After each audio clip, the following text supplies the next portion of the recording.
en este comienzo de cuarto año, en el taller de arquitectura, vamos a trabajar el tema de los equipamientos en la ciudad, a partir de esta idea del taller virtual. Por un lado, me parece que antes de comenzar a insertarnos en el tema específico que tiene que ver con nuestro programa, creo que es importante que empecemos a comprender lo que significa los equipamientos dentro de la ciudad, ¿no? Una ciudad que está conformada, el tejido urbano conformado por vivienda, la vivienda que forma parte de este tejido que va armando las manzanas, que va armando un poco esta condición de ciudad, más los equipamientos, estos programas que muchas veces son elementos singulares dentro de la trama urbana, ¿no? Como son elementos que son elementos sueltos, son bloques, en este caso podemos ver cómo hasta son hitos y son elementos que generan una pertenencia en la ciudad. Y cómo esto de pensar el tema de los diferentes usos en la ciudad, ¿no? Cuando, no sé si todos han estudiado la Carta de Atenas, donde a partir de pensar una ciudad más eficiente, se diferenciaban los usos y esto en la teoría empezaba a generar esto de que la ciudad se vaya utilizando en diferentes momentos del día y en realidad cuando el sector donde se trabajaba nada más, el sector dedicado al trabajo, durante los horarios que no eran de trabajo quedaba vacío. Entonces es muy compleja el tema de la trama de la ciudad. Creo que este diagrama de Kuljas para Yokohama muestra un poco, ¿no? Arriba se ven las 24 de las 24 horas del día y cómo los usos se van entrelazando y en esta convivencia de usos se puede garantizar que la ciudad esté como en su mayor, digamos, en su uso permanente durante las 24 horas y los 7 días de la semana. Y como los equipamientos, que si bien este es el proyecto del Museo de Arte Moderno de Lina Bobardi en San Pablo, como los equipamientos cuando son pensados, muchas veces son pensados para los usos específicos, pero también muchas veces exceden los usos para los cuales fueron concebidos, como este museo, que finalmente es una gran pieza urbana que deja este gran vacío en el nivel 0 y finalmente puede ser utilizado, si bien es pensado para un museo, pero es todo ese espacio que va dejando entre el nivel del soporte urbano, entre el 0 y esa losa, finalmente sirve desde para un recital, para lugar de encuentro, para eventos masivos. Entonces, como los programas exceden muchas veces su propia función, y eso es lo rico de la arquitectura, ¿no? Que no hay una receta, sino que muchas veces en el uso esos programas se van transformando. Bueno, a nosotros nos toca en esta parte del año trabajar el programa de la biblioteca en el marco de el tema específico que estamos trabajando este año, que es el conocimiento, ¿no? Pensando cómo incorporar conocimiento dentro de la ciudad y cómo el tema del conocimiento hoy más que nunca, con la crisis que estamos viviendo, es cada vez más importante, ¿no? El tema de cómo incluso cómo este programa tiene su manifestación física dentro de la ciudad. Y nada mejor que el programa de la biblioteca. Pero bueno,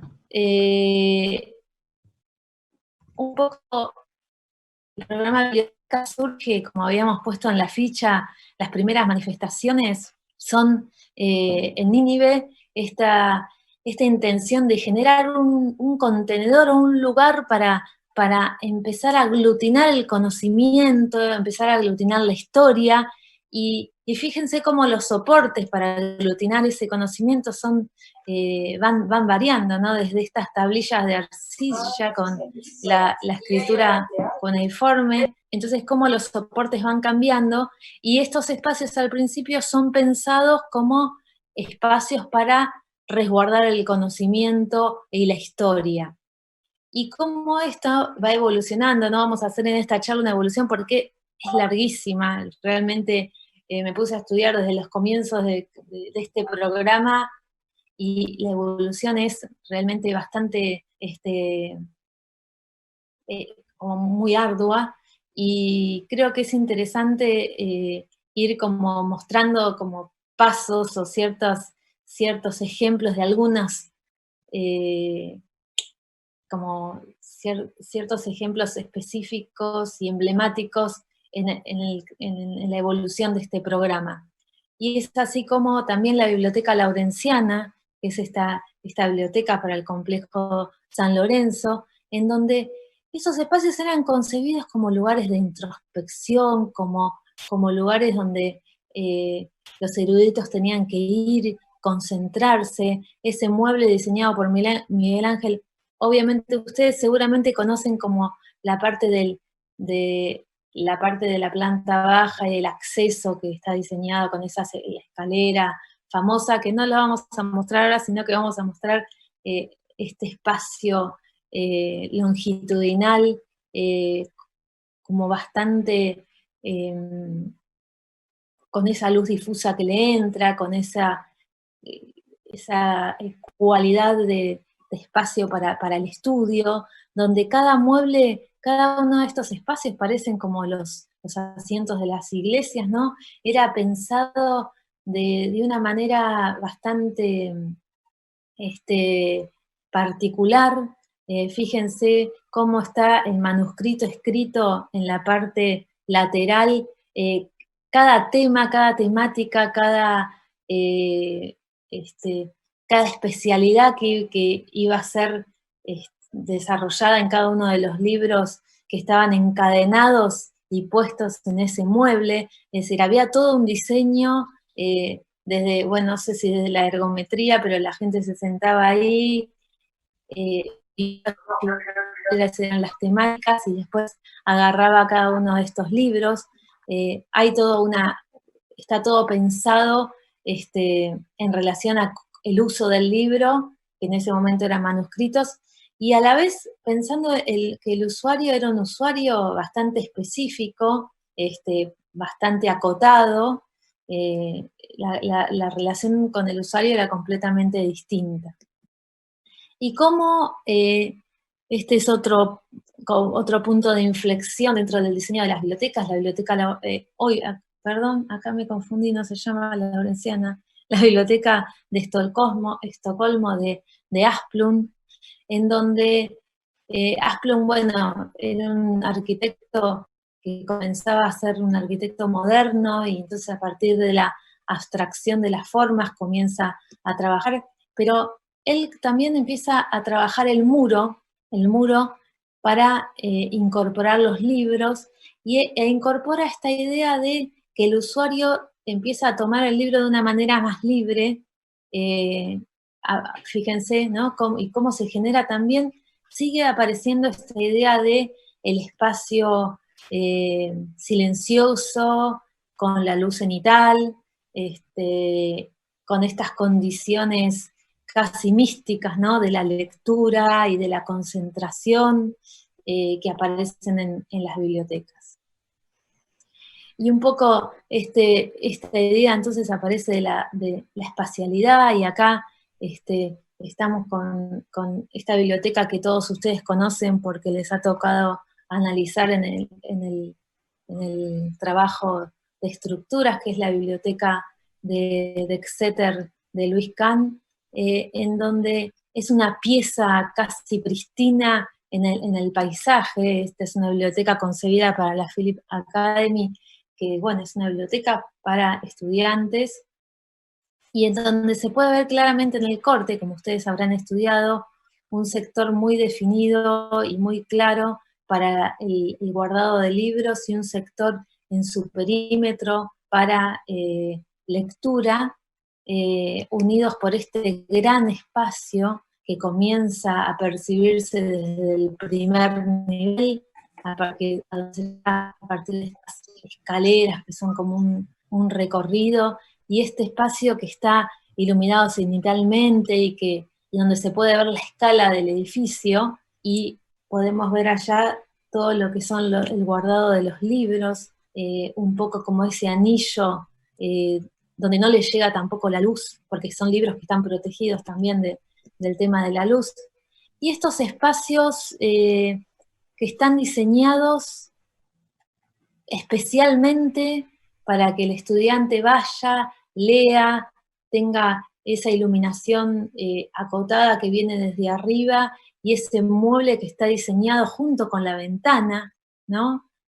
Hay una idea de pensar la materialidad, de que la madera también le vaya dando una calidez a este espacio, pero a la vez Kant sigue pensando en este lugar de silencio, habla mucho de estos lugares de lectura en donde uno va percibiendo que hay otra persona ahí leyendo, pero que resguarda su intimidad, su espacio para estar estudiando de una manera más solitaria y más individual.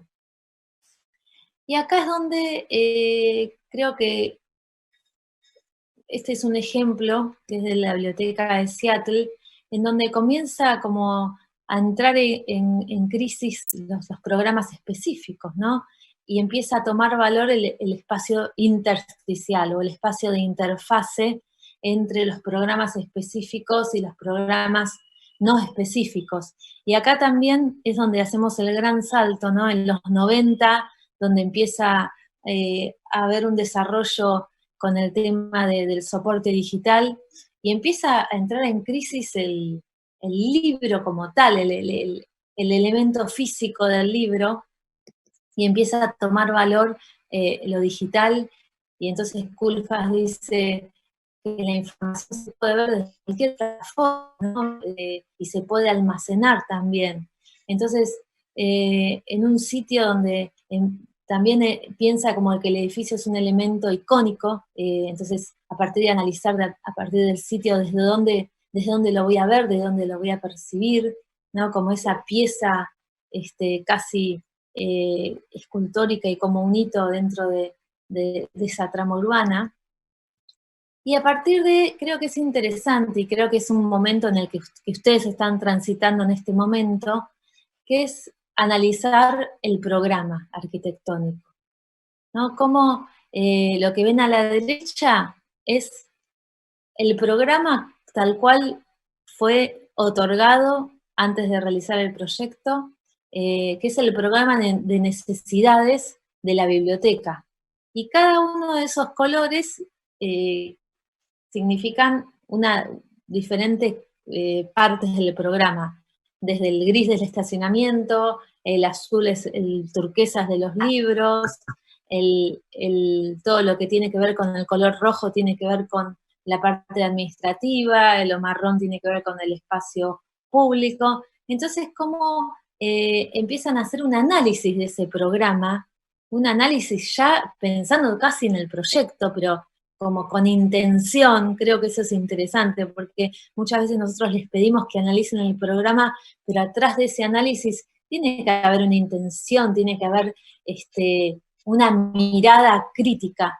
Y creo que esto lo demuestra, ¿no? Como a partir de analizar este programa y empezar a descubrir y a desglosar y a unir ciertas partes del programa, comienzan, este equipo, OMA, comienzan a entender que hay programas que son como específicos y hay que resolverlo de una manera específica, un poco en contra de la hiperflexibilidad de la biblioteca donde vale todo, porque lo que ocurría, o la crítica que ellos hacían, era que en estos programas hiperflexibles, cuando la colección de libros tenía que crecer, iba invadiendo sobre los espacios comunes o los espacios de encuentro.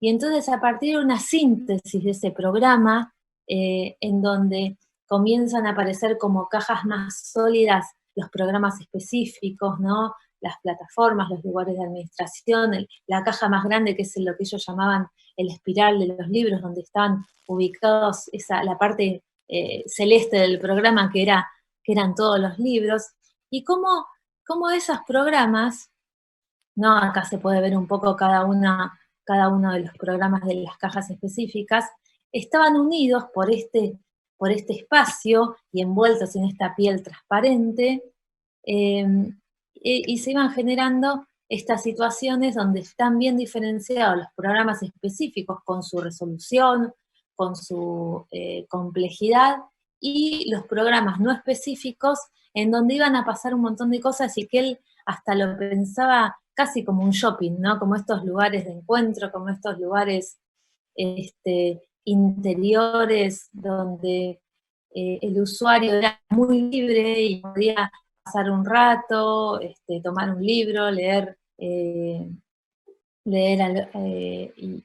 y hacer diferentes funciones. Acá marco en rojo el núcleo porque van a ver cómo la planta se va moviendo y el núcleo es lo que va quedando fijo, y esas son esas cajas programáticas, ¿no? Este es un poco el corte, donde se puede ver incluso la estructura bastante simple, que también en esa fachada empieza a trabajar esa también estructura que va generando un poco entre la interfase, entre las cajas y esa estructura y esa fachada se va generando estos espacios con otras alturas, con otra iluminación, con otras condiciones que hacen que el usuario vaya encontrando estas situaciones que son un poco casi como pensar cómo el espacio urbano se mete en el edificio y se verticaliza y el espacio urbano recorre este edificio. Fíjense, esta es una foto del lugar de evolución de libros, ¿no? Cómo pueden ser estos espacios. Y un poco la imagen, que es una imagen bastante particular y bastante contrastante con el entorno y con los edificios que le rodeaban.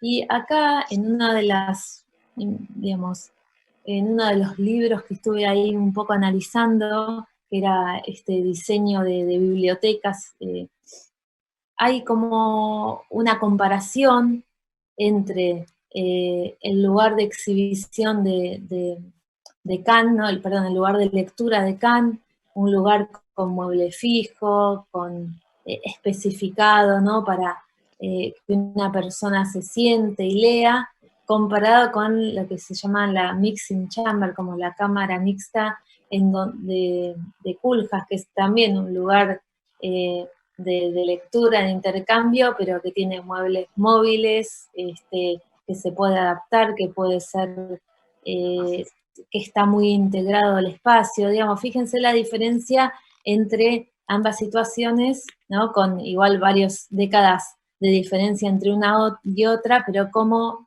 los espacios van evolucionando, van cambiando y se van adaptando a nuevas necesidades.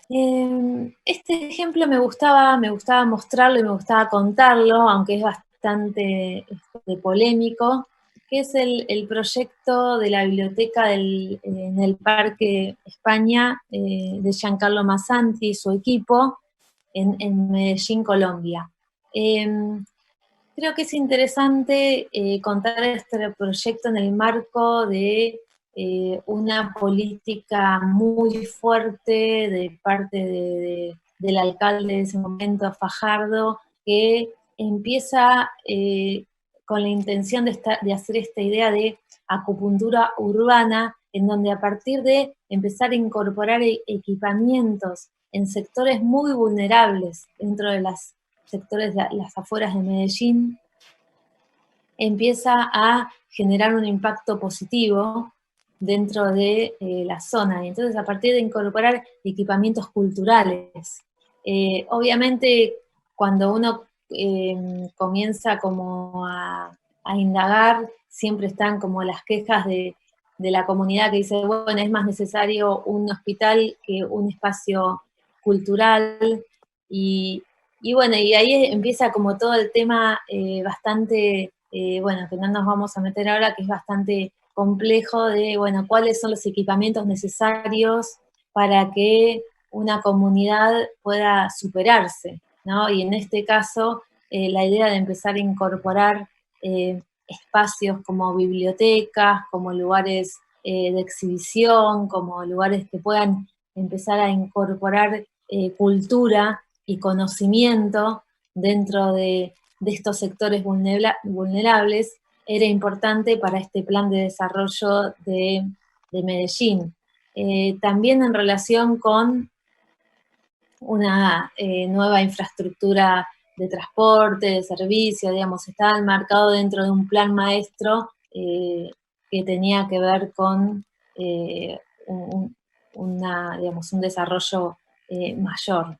Y ahí se incorporaba el tema de estas piezas, un poco la intención del proyectista también de Masanti era generar un lugar de pertenencia, ¿no? Creo que estas tres piezas que las ubicó en el sector más complicado, con más pendiente, pero que era un punto neurálgico y que iba a generar esta condición de pertenencia, que la gente lo vea y ya empiece a entender, bueno, mi barrio es el barrio de la biblioteca y son esas rocas que quieren simular un poco la topografía.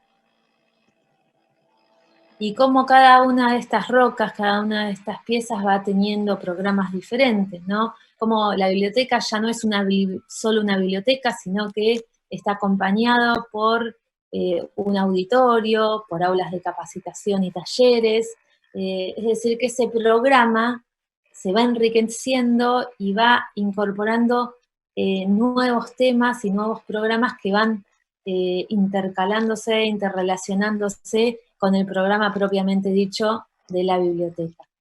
Y cómo esta pieza, unida por un zócalo, va siendo parte de esta trama urbana, de esta trama de movimientos, generando estos semicubiertos para entrar, unidos por esta plataforma que en realidad va tomando la topografía y se va adaptando a la topografía de diferentes maneras en las tres cajas.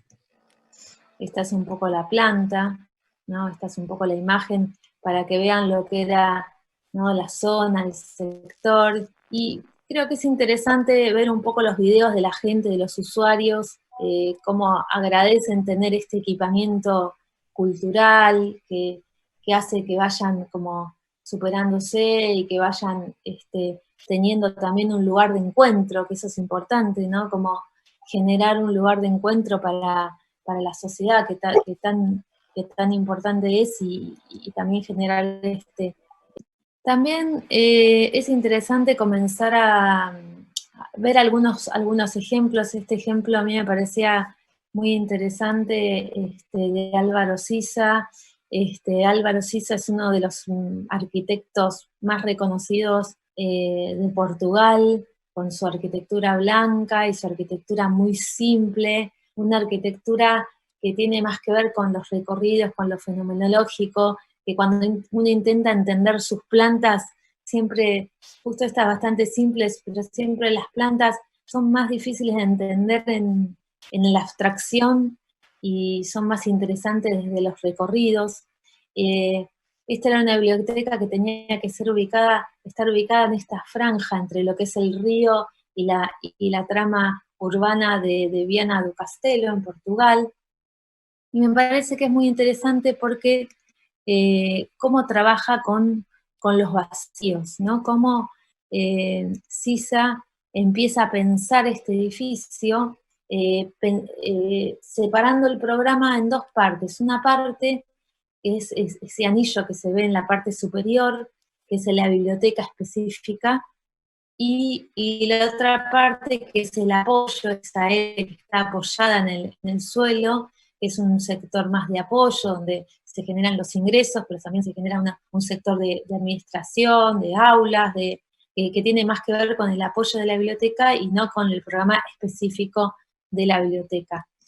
Pero creo que es interesante cómo de una manera tan simple genera este gran atrio de acceso con estos semicubiertos, donde se puede ver el río con estos espacios con pocos materiales, ¿no? Con esta abstracción y este trabajo de luz tan interesante que siempre tienen sus obras Sisa. Esta es la planta baja, donde se ve esa plaza de acceso en relación con, que genera esa permeabilidad, ¿no? Entre lo que es el agua y la trama urbana del otro lado, y la planta alta, donde se termina de armar este claustro, de una manera muy simple separa lo que es el lugar de lectura del lugar de guardado o estantes de libros, un espacio con esta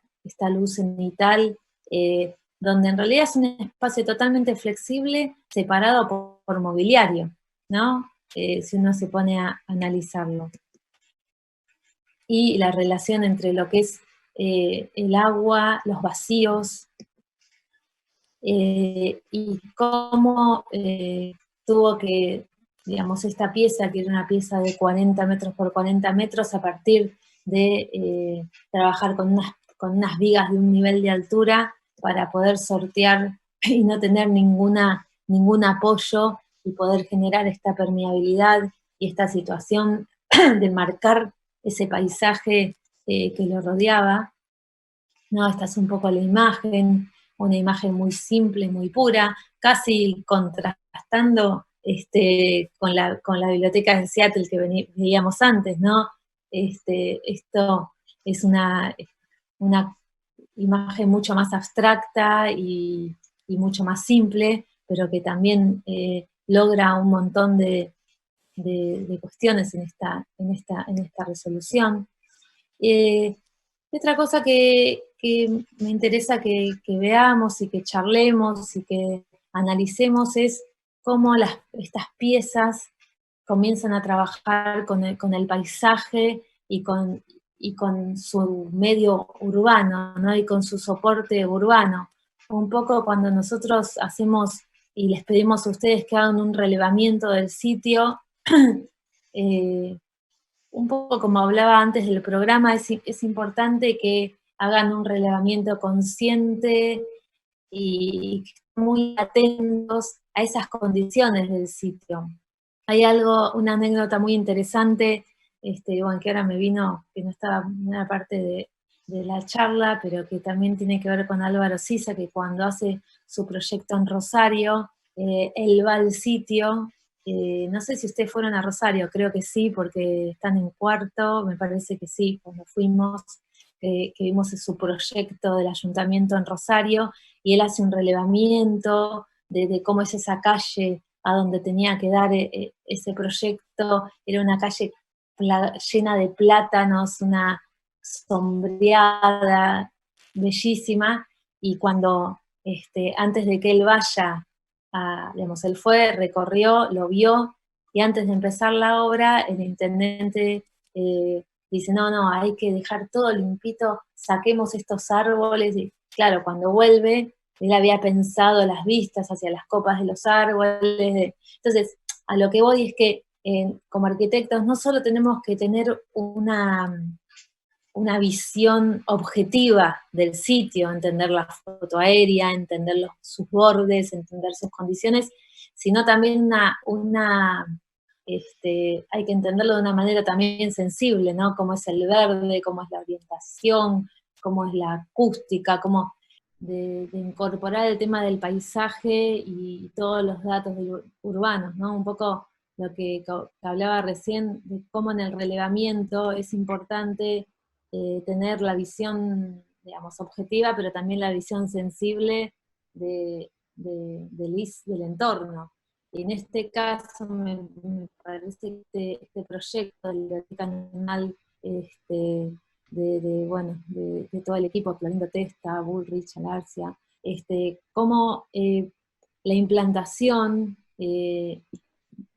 ¿no? Cómo le implanta el edificio generando esta permeabilidad urbana, eh, esta cuestión de que el parque continúa, ¿no? Y genera esta especie de hito urbano, manteniendo como las condiciones, lo que decía Clorindo era que querían mantener como esas condiciones de ese verde, de ese parque original.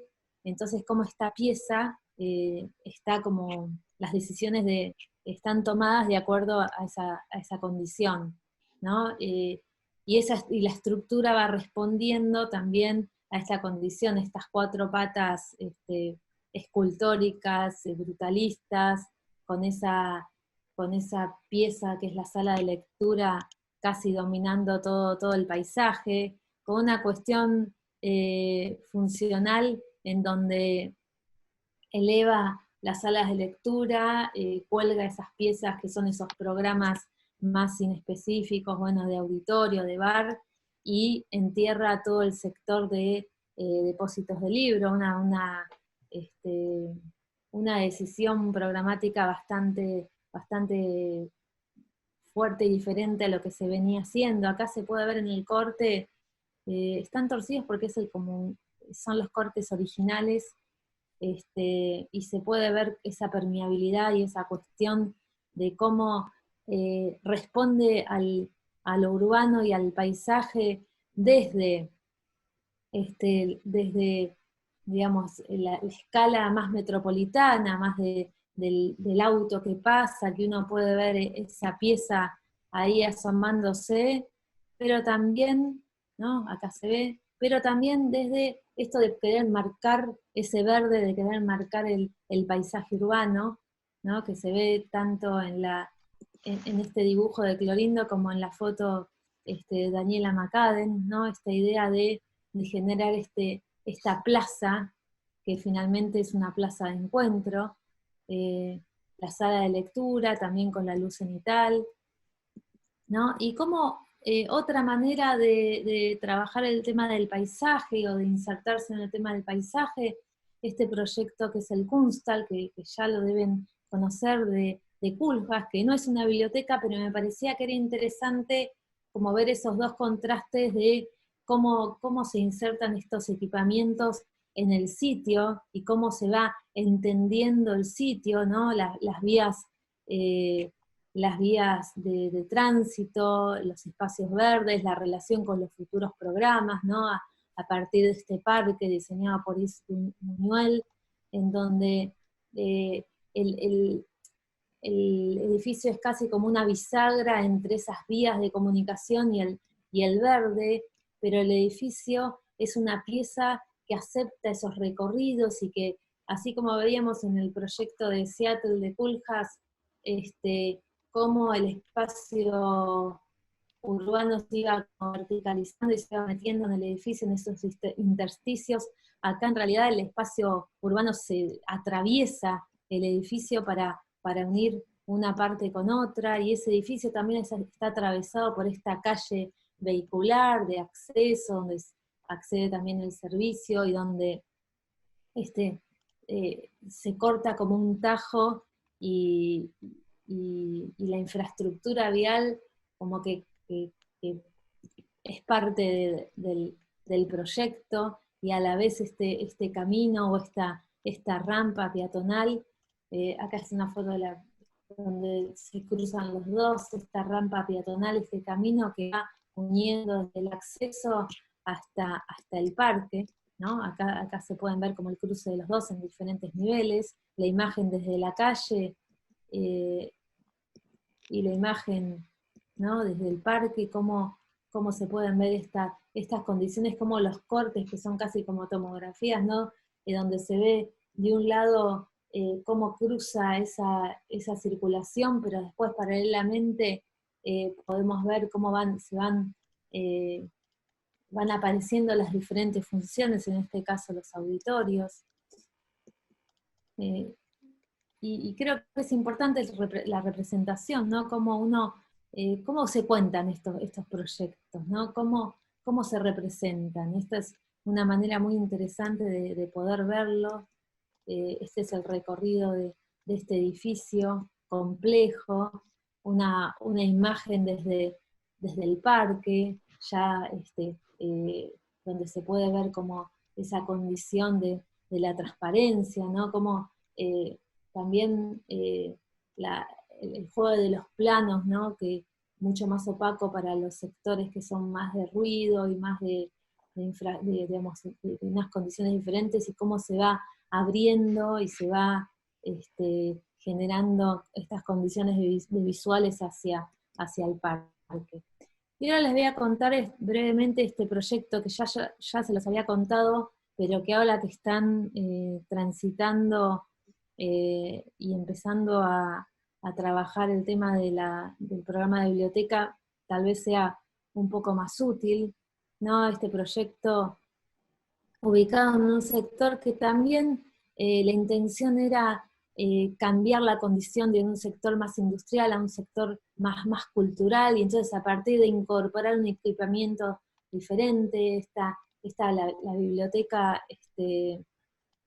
municipal de Guangzhou, con las condiciones también del sitio, el río por un lado, una calle de alto tránsito, por otro lado, esta intención de querer mantener y de querer darle un nuevo valor a todos esos parques, un poco la intención también de poder cambiar la función de esa planta incineradora que se ve por atrás y convertirla en un centro cultural y generar una tensión entre estas dos funciones, la nueva biblioteca y el centro cultural.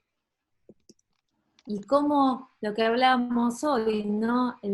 Los soportes van cambiando, cómo Koolhaas dice, el libro ya no existe más, y lo importante son estas plataformas, estos escenarios para poder acceder a la información, y como todo está, toda la información está metida en un chip, en un celular, y uno tiene acceso a partir de un aparato muy pequeño a toda la información.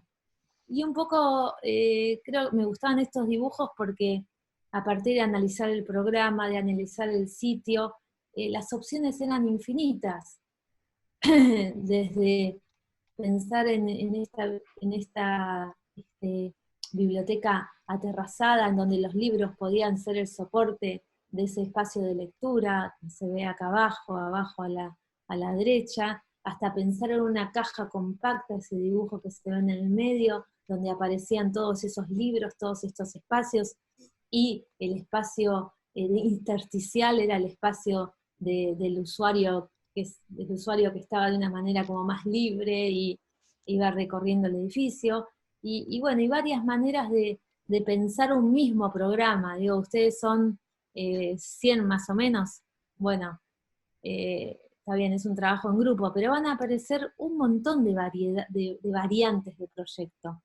Y un poco esta idea que les contaba la otra vez de qué es lo que se mantuvo a lo largo del tiempo. Bueno, la idea esta de el espacio de lectura, la condición de leer abajo de un árbol. Entonces, cómo a partir del proyecto nosotros mantenemos esa condición de lectura abajo de un árbol, el árbol formado por los libros, ¿no? Para darle y darle importancia al libro en sí y al espacio donde se guardan los libros, porque aún hoy no sabemos si lo digital realmente es eficiente para el guardado de libros. Hablando con bibliotecarios, bibliotecarias, todavía no está verificado que la información digital sea guardada de forma segura. Todavía el libro tiene valor como cosa física.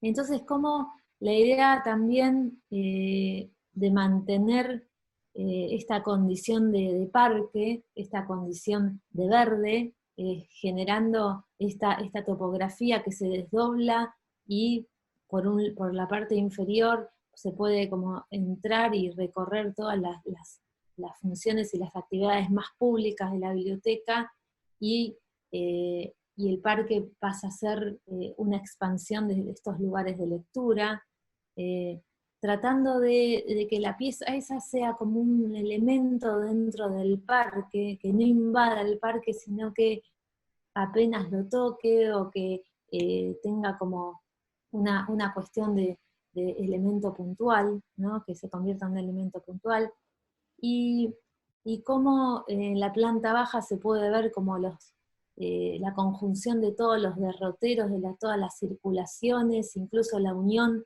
con ese centro cultural que se ve a la derecha, el futuro centro cultural, la, y las otras plantas, con la última planta termina siendo ese espacio, el nivel 3 que ven abajo a la derecha, el espacio de guardado de libros, pero esto también tiene como su complejidad, ¿no? La planta baja tiene que empezar a incorporar todos esos derroteros y esas circulaciones públicas donde aparecen lo que decíamos antes, nuevos programas, que tal vez uno pensaría que no tienen que ver con la biblioteca, pero sí lo complementa porque hace que también este edificio comience a utilizarse durante muchas horas en el día, durante muchos días de la semana, con programas que tienen que ver con el uso específicamente público, y con programas que también empiezan a alimentar la idea del uso público del parque, del verde, y empiezan a relacionarse con el verde,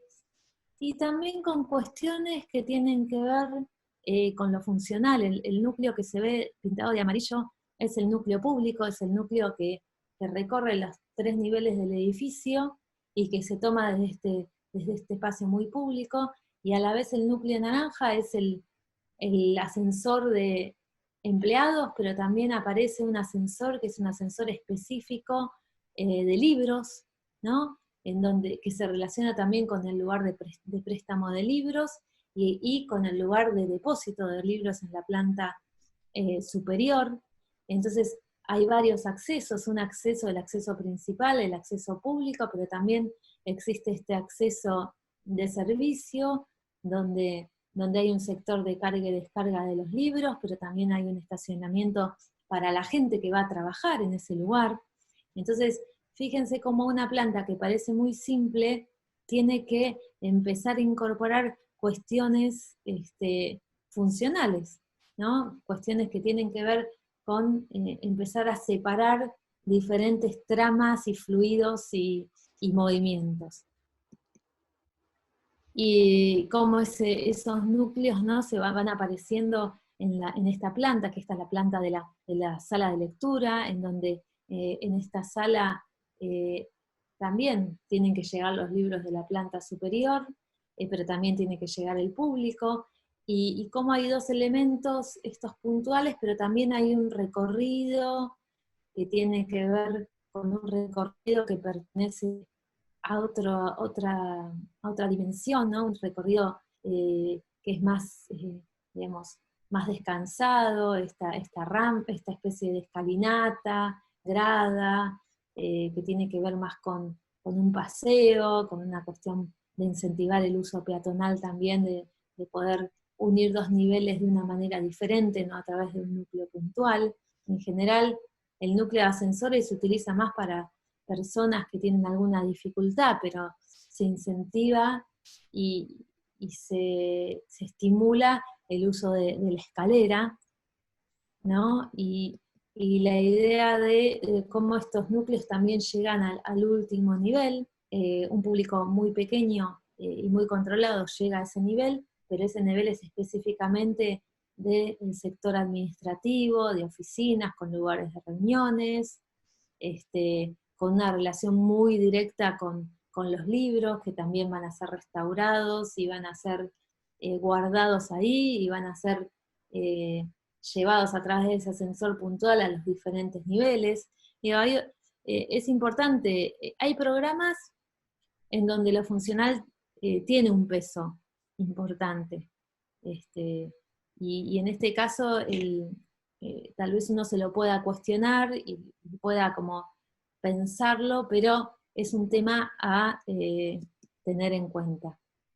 Y un poco como la condición de poder generar estos espacios en relación con el paisaje, como la idea era que en estas salas de lectura el verde sea parte de ese espacio, en donde resolvíamos en la planta baja las cuestiones más de movimientos, de circulaciones, cuestiones públicas, hasta la parte de bibliotecas de los más pequeños, porque sugerían separar un poco el sector de los niños, de niños y niñas, porque en general genera un poquito más de ruido y tiene como condiciones diferentes, entonces por eso estaba en la planta baja y estaba separado. ¿Cómo empiezan a aparecer estas funciones como un bar, un lugar de estar?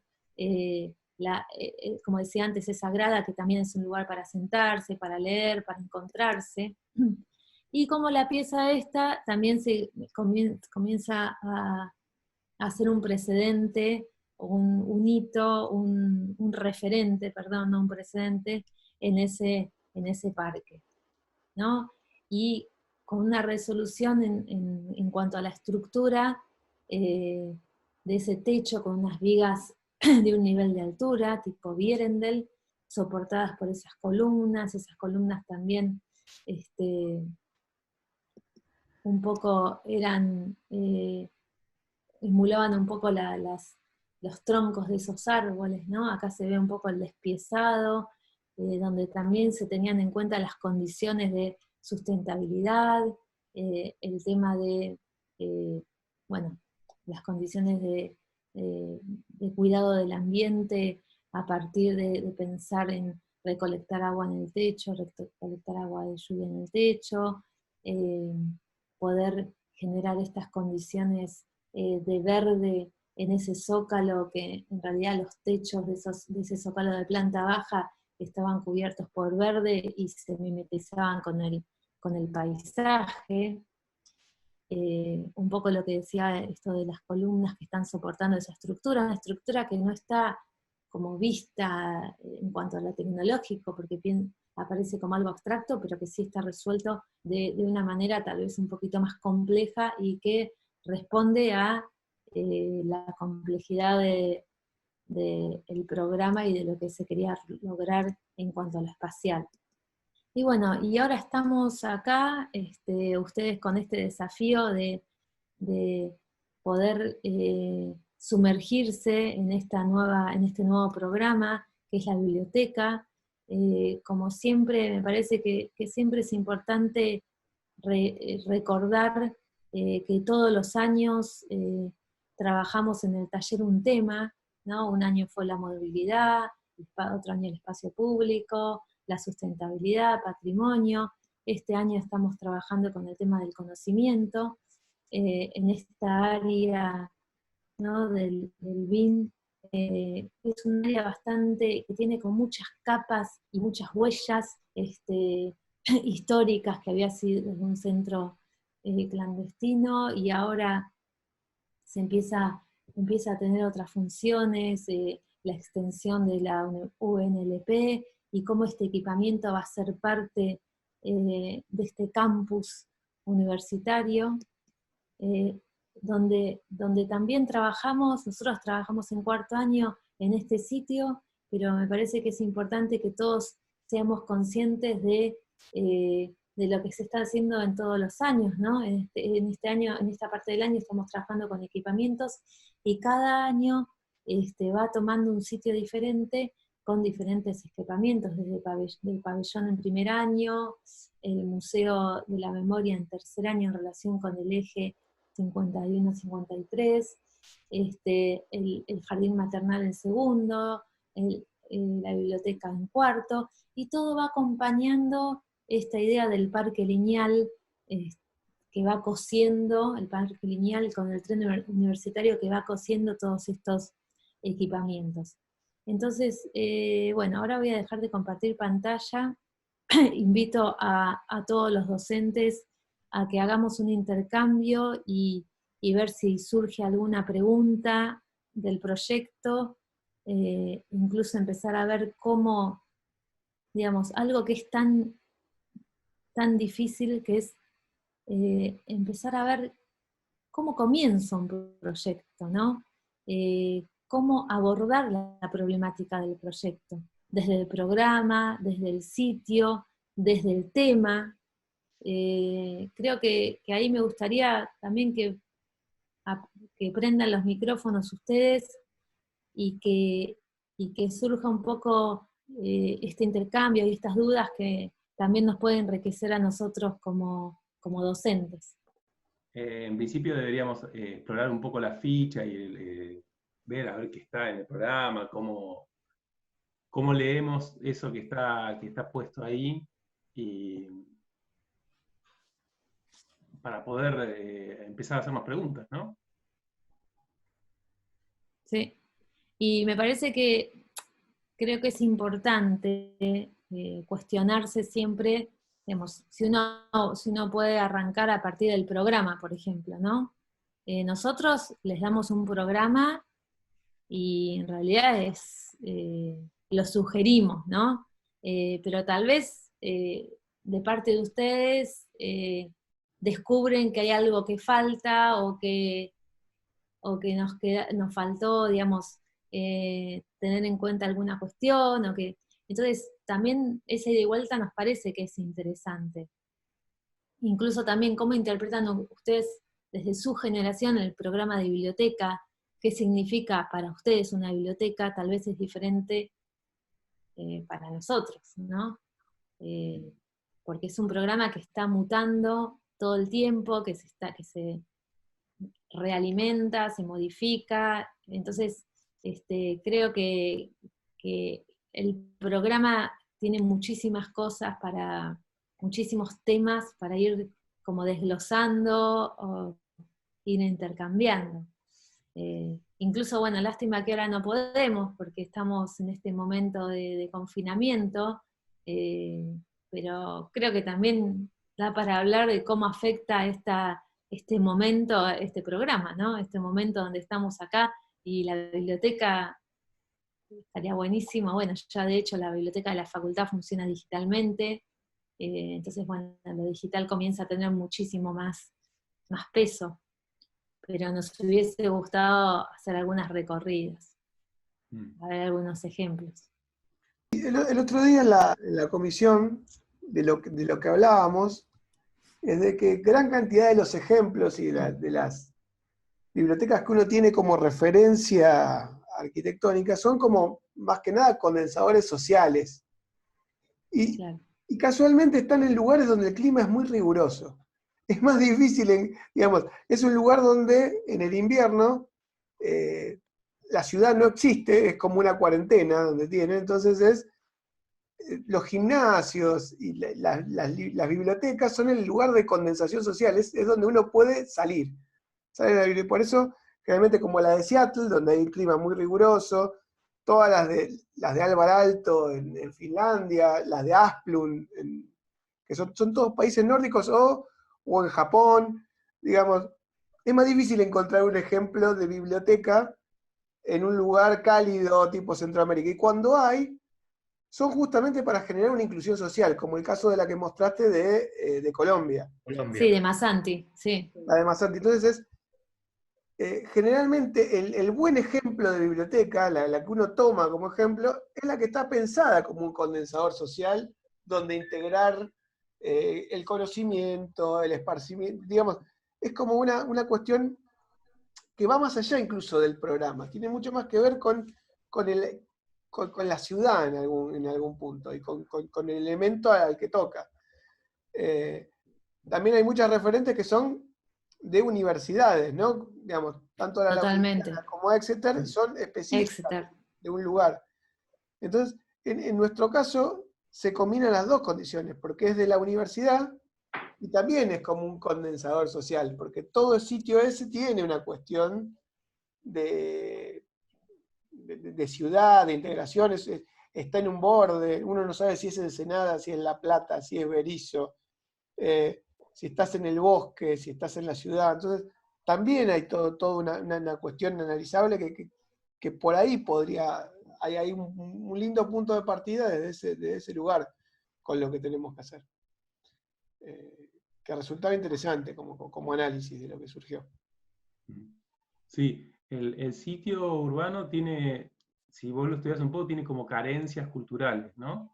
Vos lo recorres y está un poco lejos de todo. Es como estar en una periferia en algún sentido, como que el bosque hace de tapón o de distancia, y ahí está, sería descentralizar el conocimiento poner una biblioteca en ese lugar.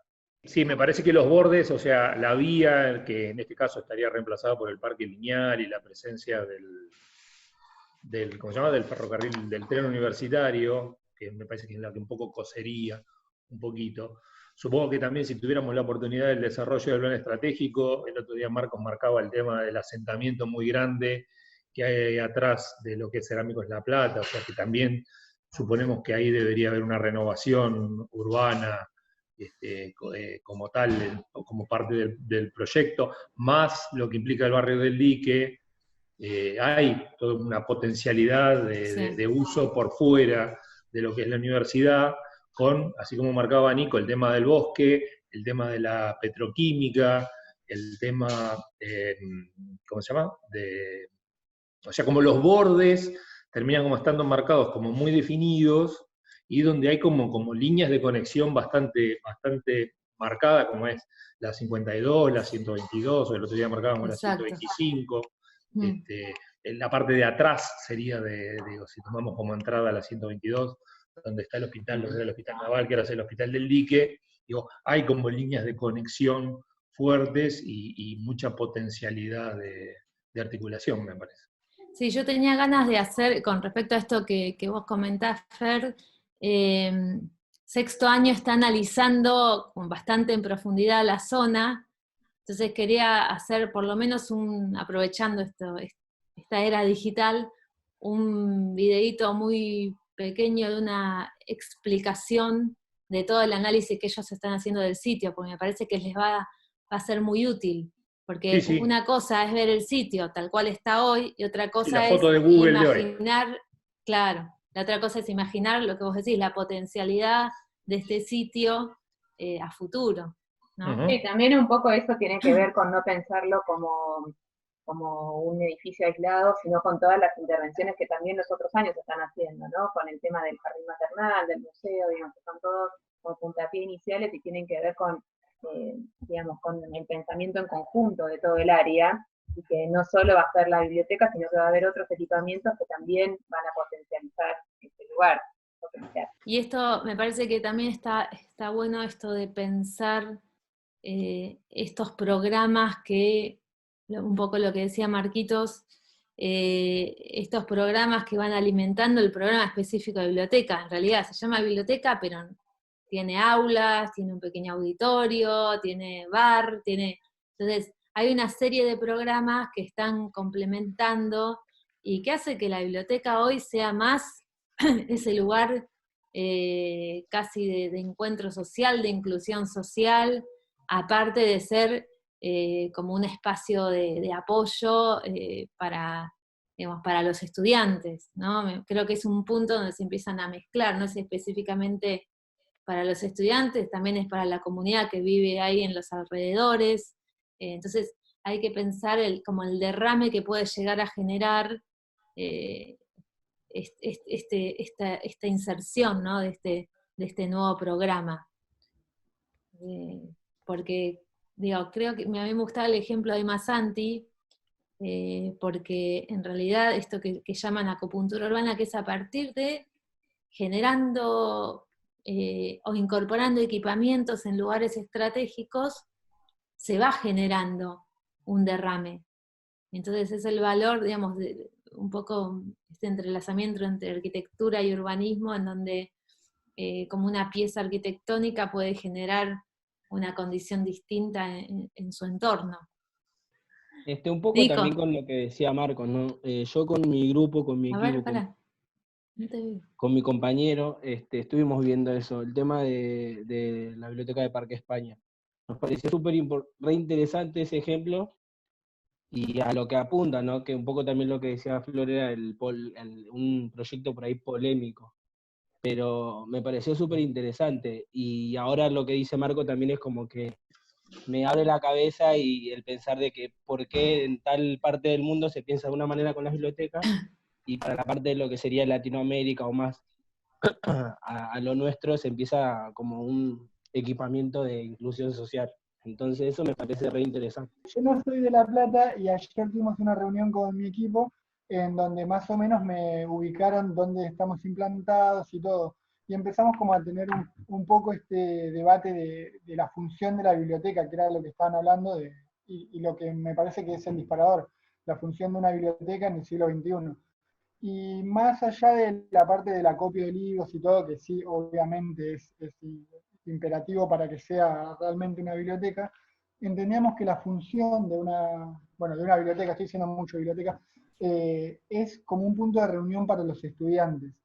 Y tomamos los ejemplos como los de Exeter, donde tienen espacios de lectura súper individuales, y nosotros ya empezamos a hablar de espacios de lectura más abiertos, en donde apuntamos a que sean para grupos de estudio, porque uno puede ir a la biblioteca más a eso, a buscar cierto material que no se encuentra en digital, pero para compartir un poco con los compañeros. Y más eso de universidad, apuntábamos más a eso, a que sea como un lugar de conocimiento colectivo. Sí, me parece que es interesante, porque hoy la información la podés sacar de cualquier lado, pero el ámbito de intercambio, me parece que es importante que exista.